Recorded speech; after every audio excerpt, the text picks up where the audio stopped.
Hello good morning दोस्तों। जैसा कि आपको पता होगा कि नया आईपीओ ओपन हो चुका है काफ़ी टाइम के बाद में। गरुड़ा कंस्ट्रक्शन एंड इंजीनियरिंग का आईपीओ पहले ही दिन ये आईपीओ लगभग 2 गुना के आसपास सब्सक्राइब हो चुका है। सेकंड डे रहने वाला है। तो अभी तक अगर आपने इस आईपीओ में अप्लाई नहीं किया, अप्लाई करना चाहते हैं, तो कुछ ऐसे इंपॉर्टेंट फैक्टर्स हैं जो आपको देख लेने चाहिए, तभी आपको इस आईपीओ में अप्लाई करना चाहिए। क्योंकि मार्केट अभी बहुत ही ज़्यादा वॉलेटाइल है, वॉर की वजह से और भी कुछ सिचुएशन की वजह से। तो कहीं ना कहीं अगर आप बिना कुछ सोचे समझे अप्लाई करते हैं तो आपको बड़े लॉसेस भी देखने को मिल सकते हैं। तो कुछ इंपॉर्टेंट डिटेल्स इस आईपीओ से रिलेटेड इस वीडियो में आपको बताने वाला। वीडियो को लास्ट तक जरूर से बनेना। सबसे पहले इसके सब्सक्रिप्शन देखेंगे फर्स्ट डे। तो टोटल ओवरऑल सब्सक्रिप्शन 1.77 टाइम्स यानी 2 गुना के आसपास सब्सक्राइब हो गया। क्वालिफाई इंस्टीट्यूशनल बायर्स में 0.02 टाइम्स हुआ है। नॉन इंस्टीट्यूशनल इन्वेस्टर में 0.96 टाइम, लगभग 1 गुना के आसपास। रिटेलर्स में देखेंगे तो 3 गुना से ज्यादा रिटेलर्स ज्यादा इंटरेस्टेड है इस आईपीओ में। क्योंकि उसका कारण है इसकी प्राइस। तो इसकी प्राइस बैंड आप देखेंगे 90 से 95 रुपीज के आसपास रहने वाली है। एक लोड के लिए आप अप्लाई करेंगे तो 157 शेयर्स का एक लोड रहने वाला है। मिनिमम इन्वेस्टमेंट 14,130 रुपए के आसपास रहने वाली है। 8 तारीख को आईपीओ ओपन हुआ, 10 तारीख को कल ये आईपीओ क्लोज हो जाएगा। आज इसका सेकंड डे रहने वाला है।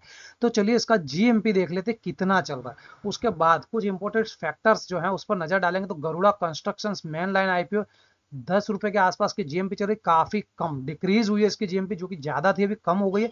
95 रुपीज का कटऑफ का प्राइस है। 11% के लिस्टिंग गेंस आपको मिलते हुए दिख रहे हैं।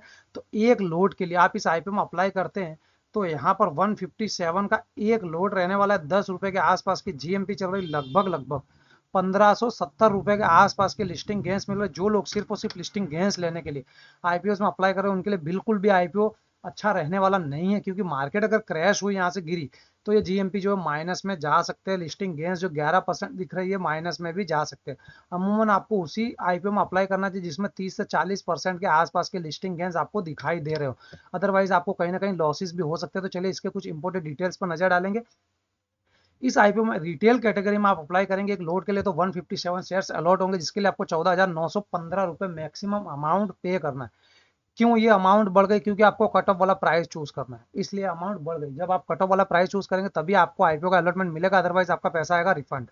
मैक्सिमम लोड के लिए अगर आप अप्लाई करते हो 13 लोड के लिए अप्लाई कर सकते हैं। 2041 शेयर अलॉट होंगे। 1,93,895 के आसपास की इन्वेस्टमेंट रहेगी। स्मॉल एचएनआई में अगर आप अप्लाई करते हो तो 14 लोड के लिए अप्लाई करना होगा। 2198 शेयर आपको अलॉट होंगे।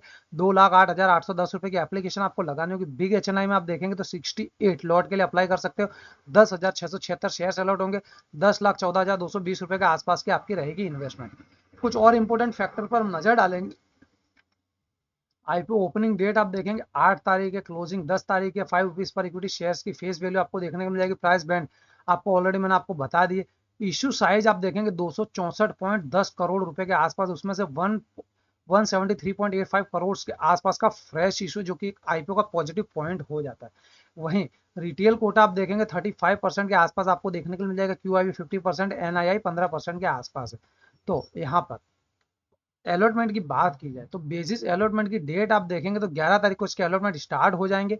14 तारीख को रिफंड स्टार्ट होंगे। अगर आपको आईपीओ मिल जाए तो 14 तारीख को इसके शेयर्स आपके डीमेट अकाउंट में क्रेडिट किए जाएंगे। फाइनली आईपीओ की लिस्टिंग 15 तारीख को हो जाएगी, यानी आप इसमें ट्रेड कर सकते हैं। इसके साथ साथ इसके फाइनेंशियल पर थोड़ी सी नजर डालेंगे तो 2022 से लेकर अप्रैल 2024 तक का डेटा अगर आप देखते हैं, इसका रेवेन्यू तो 22 में रेवेन्यू 77 करोड़ के आसपास था। बढ़ते बढ़ते 161 करोड़ का, फिर बढ़ते बढ़ते 154 करोड़ के आसपास हो गया। तो रेवेन्यू अच्छा खासा जनरेट किया कंपनी ने, ऐसा आप कह सकते हैं। एक्सपेंस उसके सामने खर्चे देखेंगे तो 22 में 54 करोड़ के खर्चे थे। बढ़ते बढ़ते 105 करोड़ का, फिर बढ़ते बढ़ते 104। तो खर्चे भी कहीं ना कहीं इसके बढ़े हैं। ठीक है। प्रॉफिट आफ्टर टैक्स की बात की जाए जो कि एक मेन फैक्टर हो जाता है, तो 2022 में लगभग 19 करोड़ का प्रॉफिट किया है।